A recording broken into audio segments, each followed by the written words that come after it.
여러분, 솔직하게 질문 하나 드리겠습니다. 매달 건강보험료로 저 10만 원, 20만 원씩 나가는 고지서를 보면서 '내가 왜 이렇게 많이 내야 하지?' 한숨 쉬신 적 있으십니까? 착각하지 마십시오. 지금부터 들려드릴 이야기는 여러분이 합법적으로 건강보험료를 영원으로 만들 수 있는 방법입니다. 하지만 냉정하게 말씀드리겠습니다. 2026년 현재 100명 중 95명이 이 방법을 제대로 모르고 있습니다.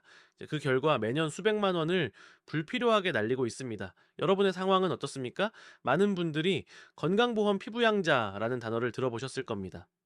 그런데 정작 그 자격을 유지하는 조건에 대해서는 제대로 알지 못합니다. 국민건강보험공단의 최근 통계를 보십시오. 2025년 한 해 동안만 무려 31만 명이 피부양자 자격을 잃고 지역가입자로 전환되었습니다. 왜 그럴까요? 그들이 갑자기 부자가 되어서일까요? 아닙니다. 단지 몰랐기 때문입니다. 재산세 과세 표준이 5억 4천만 원을 넘었는지, 연간 소득이 2천만 원을 초과했는지, 금융소득이 1천만 원을 넘었는지조차 체크하지 않았기 때문입니다. 여러분, 이건 단순한 숫자 문제가 아닙니다.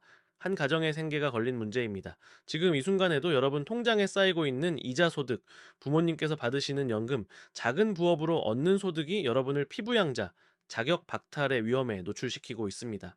장담컨대 이 사실을 모르고 계속 방치한다면 내년 이맘때쯤 여러분은 월 20만 원에서 30만 원의 건강보험료 폭탄을 맞게 될 것입니다.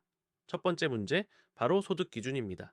2026년 현재 피부양자 자격을 유지하려면 연간 합산 소득이 2천만 원 이하여야 합니다. 여기서 여러분이 놓치는 게 있습니다. 나는 직장도 없고 사업도 안 하는데 무슨 소득이 있어? 라고 생각하십니까? 착각입니다. 은행 예금에서 발생하는 이자 소득, 주식 배당금, 부모님께서 받으시는 국민연금, 이 모든 것이 소득으로 계산됩니다. 특히 금융소득은 연 1천만 원만 넘어도 다른 소득과 합산되어 피부양자 자격 심사에 전액 반영됩니다. 5천만 원을 예금하고 연 2% 이자를 받는다고 가정해 보십시오. 그것만으로도 연 100만 원의 이자 소득이 발생합니다. 거기에 작은 아르바이트 소득, 프리랜서 소득까지 합치면 순식간에 2천만 원 기준선을 넘어버립니다. 두 번째 문제, 재산 기준입니다. 재산세 과세 표준이 9억 원을 초과하면 소득이 아무리 적어도 피부양자 자격을 잃습니다. 9억 원이면 나와는 상관없는 이야기 아닌가라고 생각하십니까? 현실을 직시합시다. 서울 강남에 아파트 한 채만 있어도 이미 이 기준을 넘어설 수 있습니다. 더 교묘한 건 5억 4천만 원에서 9억 원 사이입니다. 이 구간에 해당하면 연소득이 1천만 원만 넘어도 자격을 박탈당합니다.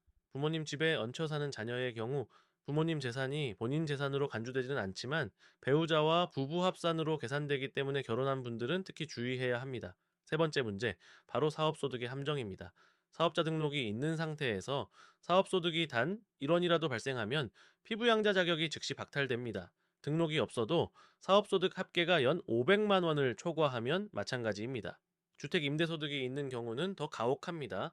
사업자 등록 여부와 상관없이 주택 임대소득이 있다는 사실만으로 피부양자가 될 수 없습니다. 많은 분들이 임대소득이 얼마 안 되는데 뭐가 문제야? 라고 생각하십니다. 하지만 국민건강보험공단은 한 푼도 봐주지 않습니다. 그렇다면 왜 이런 일이 발생할까요? 왜 우리는 피부양자 자격을 지키지 못할까요? 냉정하게 말씀드리겠습니다. 이유는 단 하나입니다. 우리가 체계적으로 관리하지 않기 때문입니다. 인간의 뇌는 기본적으로 복잡한 숫자와 조건을 기억하고 추적하는 걸 싫어하도록 설계되어 있습니다. 그래서 대부분의 사람들은 일단 피부양자 등록하고 나면 자동으로 유지되겠지라고 착각합니다. 하지만 현실은 정반대입니다. 국민건강보험공단은 매년 매 분기마다 소득과 재산을 점검합니다. 국세청, 지방자치단체와 실시간으로 정보를 공유하면서 여러분의 자격을 감시하고 있습니다.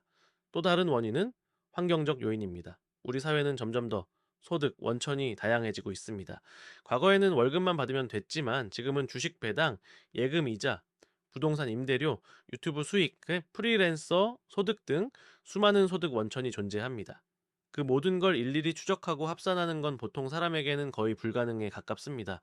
마치 여러 개의 수도꼭지에서 동시에 물이 나오는데 그걸 하나의 컵으로 받으려는 것과 똑같습니다.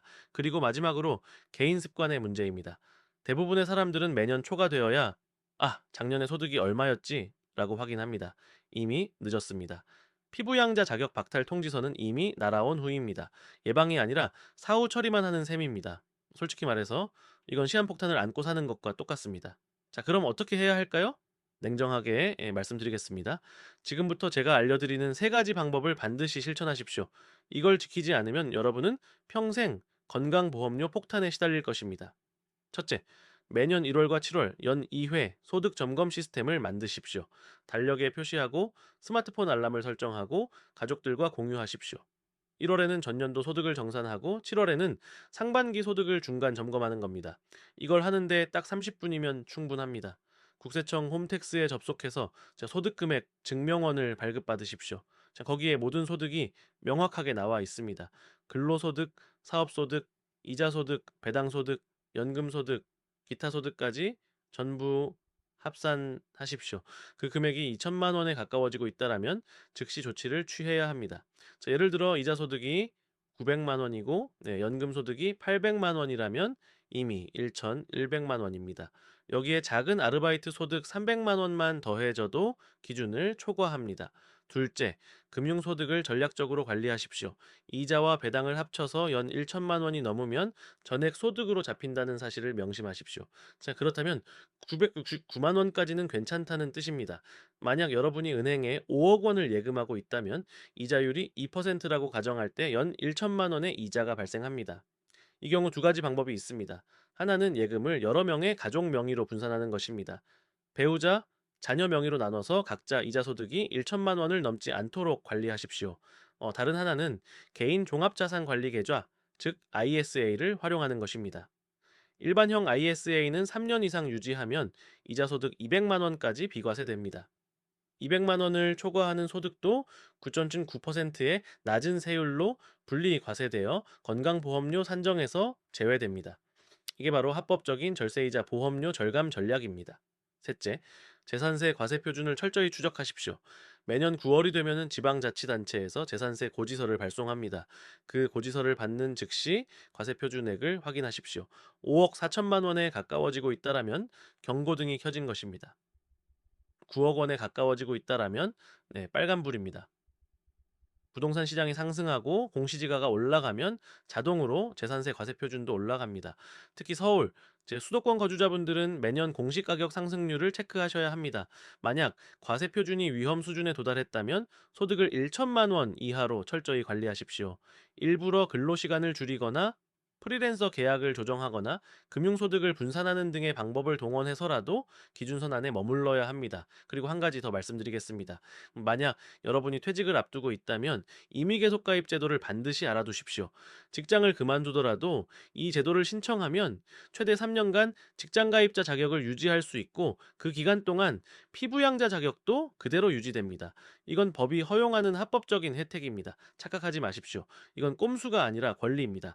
자, 이제 선택은 여러분의 몫입니다. 지금 이 순간부터 두 갈래 길이 놓여 있습니다. 첫 번째 길은 이 영상을 보고 아, 그렇구나 하고 끄고 내일이 되면 까먹는 길입니다. 편합니다. 아무것도 안 해도 되니까요. 하지만 그 대가로 여러분은 내년, 내후년에도 월 20만 원, 30만 원씩 건강보험료를 계속 낼 것입니다. 10년이면 2천만 원에서 3천만 원입니다. 자, 그 돈으로 무엇을 할 수 있습니까? 이제 자녀 교육비, 여행, 노후 자금 모두 날려버리는 셈입니다. 두 번째 길은 지금 당장 움직이는 길입니다. 불편합니다. 달력에 알람을 설정하고 홈택스에 접속하고 통장 내역을 정리하고 가족들과 상의해야 하니까요. 하지만 그 불편함의 대가로 여러분은 연간 수백만 원을 아낄 수 있습니다. 그 돈은 여러분의 소중한 가족을 위해 여러분의 미래를 위해 쓰일 것입니다. 움직이십시오. 지금 당장. 이 영상을 보는 즉시 스마트폰을 꺼내서 달력 앱을 여십시오. 2026년 1월 15일과 7월 15일에 건강보험 피부양자 자격 점검이라고 입력하고 알람을 설정하십시오. 그 다음 국세청 홈택스 앱을 다운로드 하십시오.